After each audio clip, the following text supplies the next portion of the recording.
So moving beyond talking about social economic status as an indicator of status, I'd like to talk about other ways that psychologists and health psychologists have looked at status and talking really about social status and being a member of a devalued group.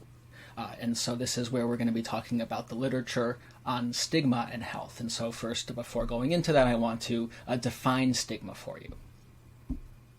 So really the definition of stigma and the research around it goes back to Irving Goffman in the 60s, and almost every paper that I cited in my dissertation on stigma and health started with Irving Goffman's definition of stigma, which is that stigma is an attribute that extensively discredits an individual, reducing him or her, or now we'd say him or her or them, from a whole and usual person to a tainted or discounted one. And so this is a lot of language here. He was a sociologist, and so really writing in more of a philosophical way, but this has really given birth to an empirical literature on stigma. So I want to break this definition down a little bit more.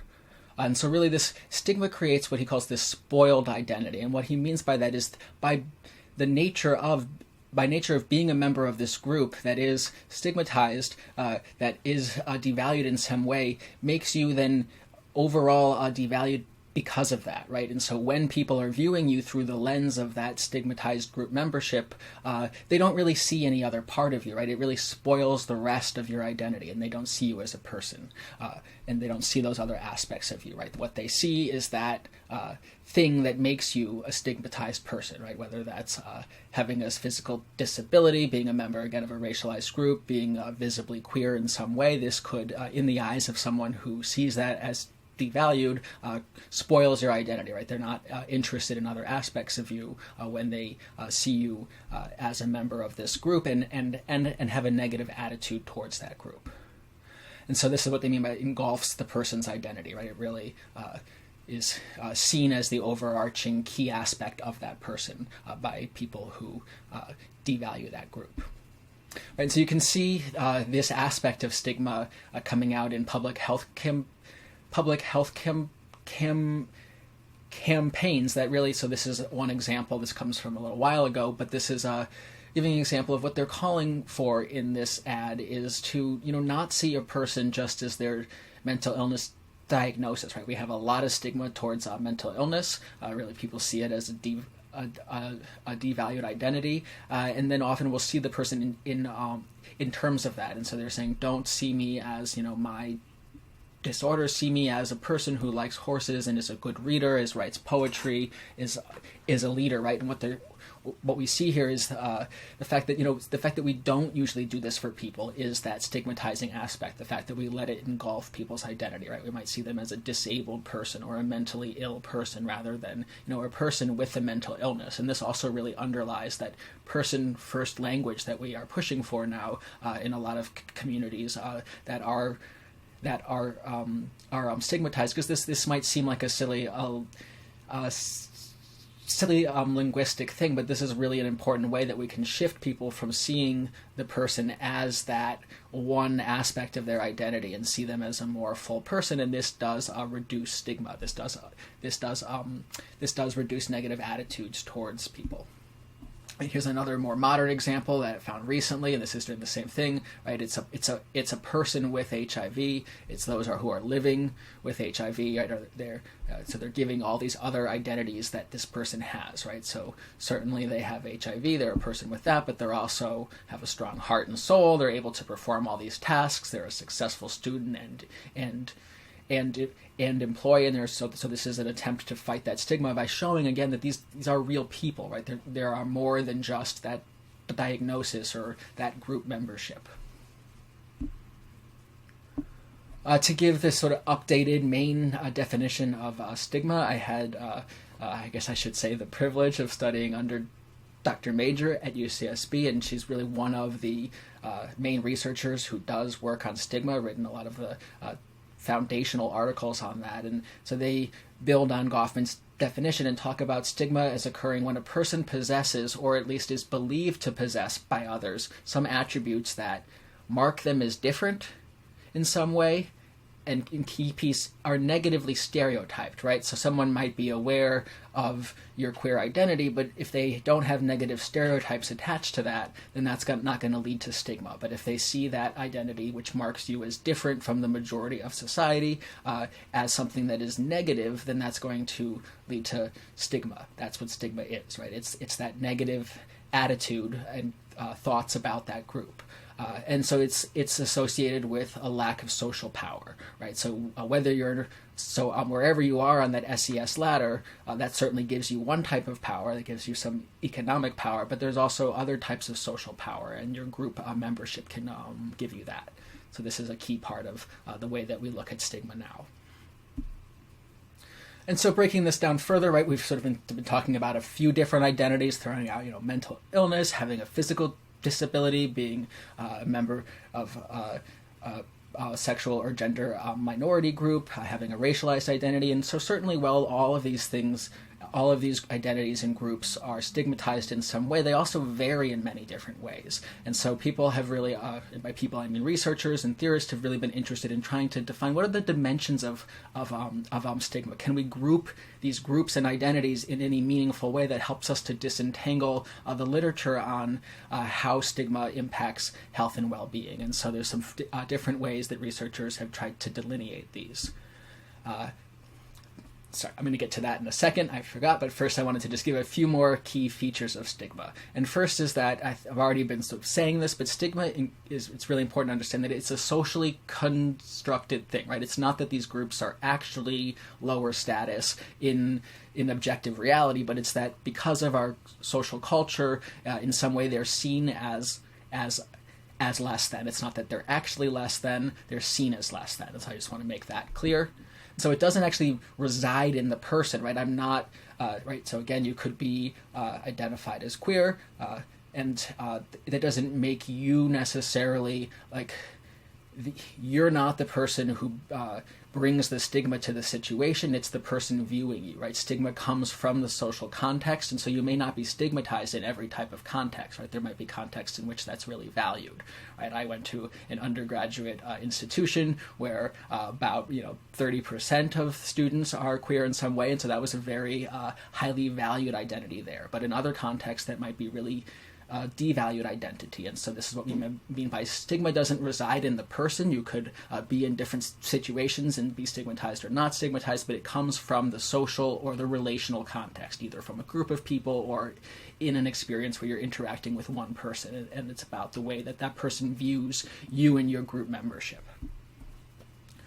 And so when we talk about stigma, though, in the literature and stigma and health, what they really mean is groups that are stigmatized in many contexts, right? So you could certainly think about a group that might be stigmatized in some context, maybe, this is out of my mind, but maybe a group like Republicans, right? They might be stigmatized in some contexts, but overall within the U.S., in general, you're not likely to experience stigma in many different contexts like the workplace and things like that, so it doesn't systematically impact you. And so when we talk about stigma and health, they're really talking about groups that systematically face stigma on multiple fronts and in many different contexts. And so while you might have certain spaces where you're not stigmatized, in many cases you can expect that people have some negative stereotypes that they attach to your identity. And so that's what we really mean here when we talk about stigma.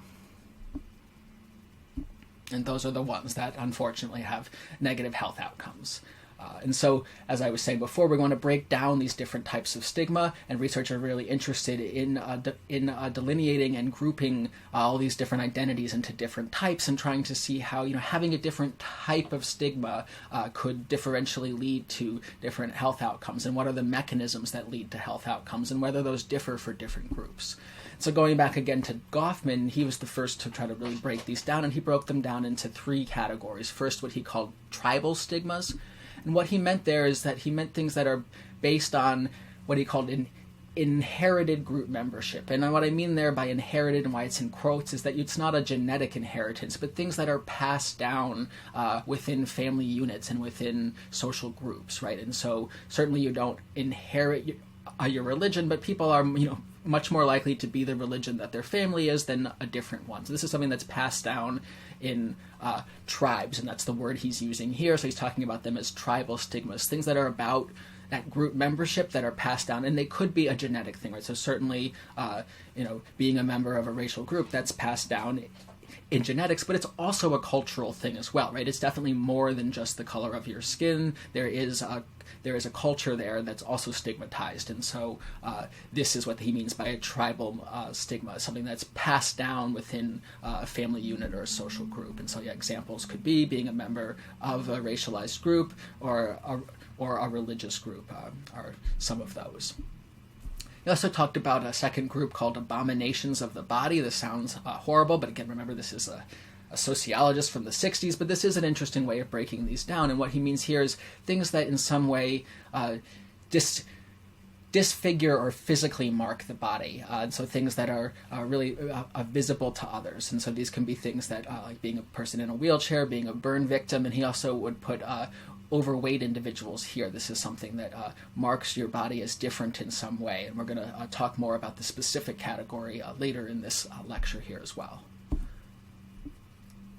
And then lastly, what he called blemishes of individual character. And these are things that he referred to as, it's not that they actually are moral failings, but that we as a society or those who are stigmatizing this see them as moral failings. So potentially being a criminal, being a drug addict, having a mental illness, all of those things are often, we see them as being the fault of the person. At least we do when we have negative attitudes towards them, right? That's a big part of that negative attitude, is seeing this person as they have done something wrong and they're failing in some way. And so he called these blemishes of individual character. And you'll see here that we also have obesity under here. And this is because, often one of the stereotypes for this is that these people don't have self-control, right? And so we see this as a personal failing. Again, this is not what is actually true. We're going to learn a lot about why it's so hard to control weight and to lose weight. But one of the things that people who really view overweight individuals negatively, one of the ideas that they hold is that this is the fault of that person, and that they're in control of that. And so this is a way that we still talk about sometimes in the literature, but more in a historical sense, because it doesn't work very well, right? We already have one thing that's overlapping categories, and there's things that could be a disfigurement of the body that might be visible, some that might be invisible, and that could change things. And so the new way that people have looked at it is in terms of two dimensions, and we can categorize stigmas along that, from being uncontrollable to controllable, and from being low visibility to being high visibility. And so we can think about where we can put different identities and groups along these axes. And again, these axes refer to the stereotypical perceptions of that identity, whether it's controllable or uncontrollable, or whether people assume it will be visible or not visible, not whether it's actually true. Certainly there's variation within actual individuals who are members of these groups. So, for example, race is sort of the quintessential one that's considered to be uncontrollable. You don't, pick that. That's you're born that way, and it's highly visible. At least that's the assumption, right? Certainly, there are mixed race individuals or people who are less likely to be stereotyped as a member of their group, but on the whole, race is considered a visible thing, and at least we assume it to be.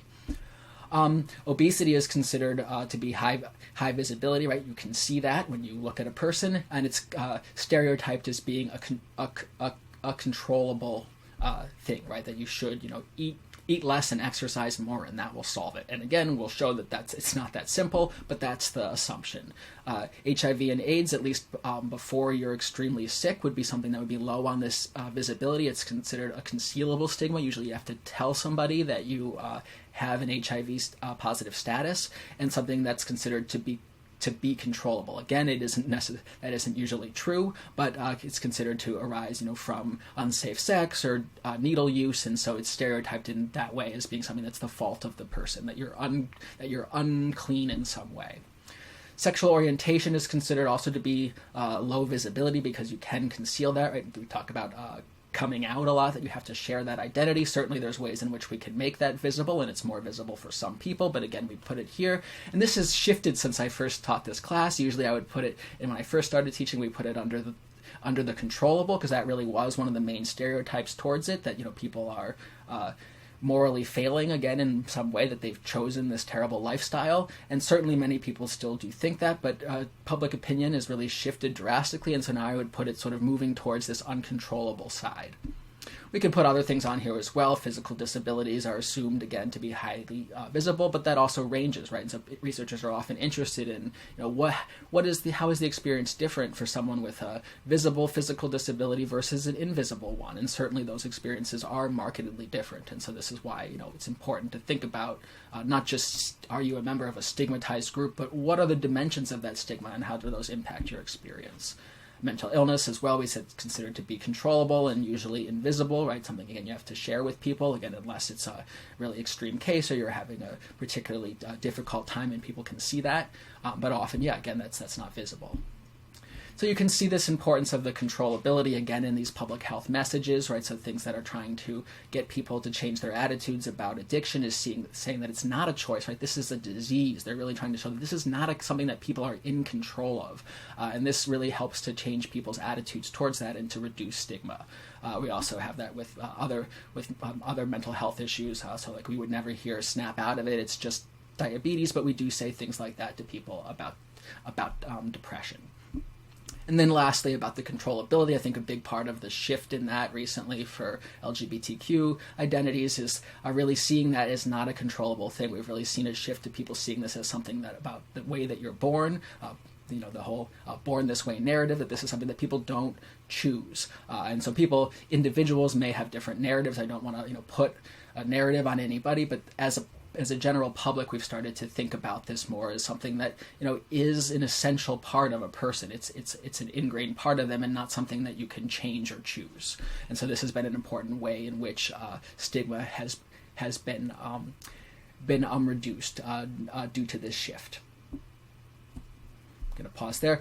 So the last thing I wanted to say about that is going back to our graph here and about the controllability, right? So why we try to push that this is not a controllable thing is that this, considering the same stigmatized identity, for example, addiction, right? People who see it as less controllable have less negative attitudes towards people with some type of addiction, whether that's alcohol or a drug addiction. Same with obesity. People who see that as not something that's the fault of the individual, who would put that over here, have less negative attitudes towards that person. And that's not the same as saying that people are not as negative about race as they are to obesity, right? There's all kinds of different negative stereotypes attached to that. What I'm saying is that taking the same exact identity and seeing it as a controllable versus uncontrollable thing really shifts the negative stereotypes that are attached to that and changes the overall attitude, making it less stigmatizing, right? People who see mental illness as not the fault of the individual, who see it as uncontrollable, have more positive attitudes towards that than people who see it as a controllable